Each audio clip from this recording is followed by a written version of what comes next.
நம்ம ரொம்ப அறிவாளின்னு நினச்சிட்டு டிமார்ட் கடை வாசலில் கடை திறக்கும் போதே போனால் ஓ காட் அங்கே நமக்கு முன்னாடி 100 பேர் இருக்காங்க.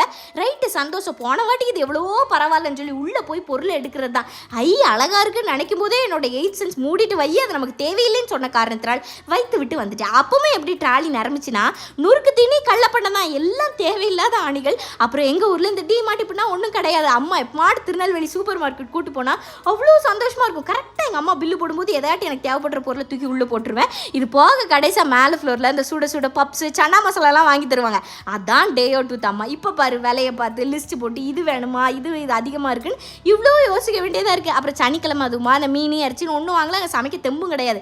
வீட்டில் சிம்பிளாக புளியோதரை பண்ணலாம். ஆனால் அதுக்கு என்ன இவ்வளோ ப்ரிப்பரேஷன் பண்ணிக்கிட்டு இருந்தேன்னா, கோயில் புளியோதரை பண்ண போகிறேன். இது கூட அந்த உருளைக்கிழங்கு கூட்டு பண்ணலான்னா யூஸ்வலாக வதக்கிடுவேன். இன்றைக்கி அவிச்சு பண்ணேன்னா அது ஓவராக மசிஞ்சு போயிட்டேன். ஆனால் என்ன கோயில் புளியோதரை மாதிரி எனக்கு கிடைக்காட்டியும் எங்கள் அம்மா பண்ணுற மாதிரி ஏதோ ஒரு புளியோதரை கிடச்சிது. அதை வச்சு எப்படியோ சந்தோஷமாக சாப்பிட்டுக்கிட்டு